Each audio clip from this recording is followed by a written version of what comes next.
ठीक है मीठे बच्चों को आज बाबा कहते हैं श्रीमत के अनुसार 12/10/2023 प्रातः मुरली महावाक्य। मीठे बच्चे, श्रीमत पर चलो तो तुम्हारे सब भंडारे भरपूर हो जाएंगे। पर मत नहीं, मन मत भी नहीं, श्रीमत पर तो तुम्हारे भंडारे भरपूर हो जाएंगे। तुम्हारी तकदीर ऊंची ते ऊंची बन जाएगी। प्रश्न, इस कलयुग में किस चीज़ का देवाला निकल चुका है? बहुत गहरा प्रश्न। इस कलयुग में किस चीज़ का देवाला निकल चुका है? देवाला निकलने से इसकी गति क्या हो गई? उत्तर, कलयुग में पवित्रता, सुख और शांति का देवाला निकल चुका है। इसलिए भारत सुखधाम से दुखधाम, हीरे से कौड़ी जैसा बन गया। ये खेल सारा भारत पर है। खेल के आदि मध्यांत का ज्ञान अभी बाप तुम्हें सुनाते हैं। किसको सुनाते हैं? आदि मध्यांत का ज्ञान हमें, तुम्हें बाबा कहते अधिकारी हो गया ना तुम बोलने से। तो आगे बाबा कहते खेल की आदि मध्य अंत का ज्ञान अभी बाप तुम्हें सुनाते। तकदीरवान सौभाग्यशाली बच्चे ही इस ज्ञान को अच्छी रीति समझ सकते हैं। गीत चला है भोलेनाथ से निराला, गौरीनाथ से निराला और कोई नहीं। ओम शांति। भगवान वाच, कौन सा भगवान? भोलेनाथ शिव भगवान वाच। बाप भी समझाते, टीचर का भी काम है समझाना। बाप भी सबको समझाता है और टीचर भी समझाता है कि ऐसे ऐसे करो जो जीवन सफल हो जाएगा।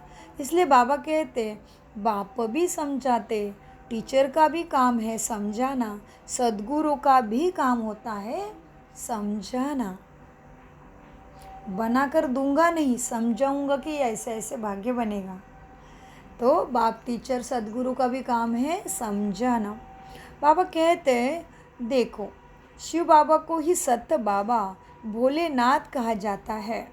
शंकर को भोलेनाथ नहीं कहेंगे। अभी भोलेनाथ क्यों? क्योंकि सारा कुछ देता है, कुछ भी नहीं रखता वापस किसी को मांगना पड़े, ऐसा इतना भरपूर कर देता है जो हमें 2500 साल तक किसी से मांगना ही नहीं पड़ता कि मुझे थोड़ा सा सुख दे, कोई मुझे थोड़ी सी शांति दे। नहीं, इतने भंडारे हमारे भरपूर हो जाते हैं। एवं हम तो कहेंगे पूरे कल्प के लिए हम भरपूर हो जाते हैं। इसीलिए अभी भी थोड़ी ज्योति में कुछ ताकत रही थी तो भगवान को पहचान पाए। तो हम तो कहेंगे हमें तो हमेशा के लिए भरपूर कर दिया उसने, लेकिन उसका कायदा थोड़ा एक्यूरेट है ड्रामा समझाने का। तो वो कहता कि आधा कल्प तक तुम एकदम राजा महाराजा रहते हो। तो बाबा कहते देखो बच्चों, शिव बाबा को ही सत बाबा भोलेनाथ कहा जाता है। शंकर को भोलेनाथ नहीं कहेंगे। उनके लिए तो कहते हैं, क्या कहते हैं शंकर के लिए? शंकर देवता के लिए भक्ति में क्या कहते हैं जी? शंकर को क्या कहते हैं? अब शंकर कोई भोला नहीं है। उनके लिए तो कहते हैं आँख खोली तो सृष्टि को भस्म कर दिया। भोला भंडारी तो केवल शिव को ही कहते हैं, अर्थात भंडारा सबका भरपूर करने वाला। लेकिन कौन सा भंडारा?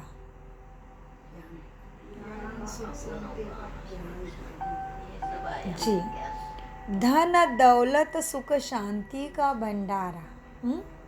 बाप आए ही है पवित्रता सुख शांति का भंडारा भरपूर करने। किस लिए बाबा आए हैं? गुण और शक्तियाँ देता है जो तुम अपने आप ही मास्टर भगवान बन जाते हो। बाबा कहते बच्चे देखो, बाप आए ही है पवित्रता सुख शांति का भंडारा भरपूर करने। कलयुग में पवित्रता सुख शांति का देवाला है, क्योंकि रावण ने सबको श्राप दिया है। सब शोक वाटिका में रोते पीटते ही रहते हैं। भोलानाथ शिव बैठ सृष्टि के आदि मध्य अंत का राज किसको समझाते हैं? किसको समझाते हैं? तुम्हें समझाते हैं। भोलेनाथ बैठा है बाबा इधर, इधर कोई मनुष्य आत्मा नहीं दिखाई दे। मैं आत्मा लाइट बैठी हूँ, लाइट मुझे पढ़ा रही है। कमाल का दृश्य अंदर फिट करे, लाइट को लाइट पढ़ा रही है।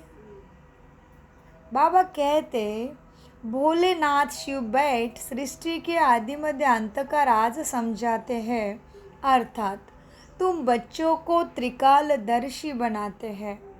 त्रिकालदर्शी माना अभी हम क्या है, भविष्य में क्या बनेंगे और पिछले क्या थे, तीनों कालों को जानने वाले, भूत, भविष्य और वर्तमान, ये जानने वाले हम बन जाते हैं।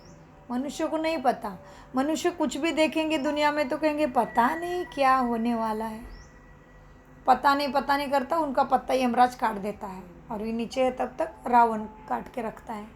दुखी दुख है, समझ नहीं है, ज्ञान का तीसरा नेत्र जला नहीं है, तो अब परमात्मा की शक्ति आ नहीं रही है। हाँ, तो दुखों से पार होना, संस्कारों से पार होना आ नहीं रहा है जी। तो बाबा कहते बच्चे देखो, भोलेनाथ तुम्हें सारा राज समझाते हैं, अर्थात तुम बच्चों को त्रिकालदर्शी बनाते हैं। ड्रामा को तो और कोई जानते भी नहीं। माया ने बिल्कुल ही बेसमझ बना दिया। किसने? माया ने। क्या है माया? किसको कहेंगे माया? जी, लोभ, काम, क्रोध, इसमें मनुष्य फंस चुका है, इससे गलत कर्म करता है और उससे दुख आता है, तो चक्कर ख़त्म ही नहीं हो रहा है। अच्छा चाहिए तो अच्छे सुख, शांति, प्रेम, आनंद, सत्यता, आनंदमय होके निस्वार्थ भाव से करना पड़ेगा सेवा कर्म, तो वही मिलेगा रिटर्न। तो बाबा कहते बच्चे कोई नहीं जानते ड्रामा को, माया ने बिल्कुल ही बेसमझ बना दिया। भारत का ही यह हार और जीत, सुख और दुख का नाटक है।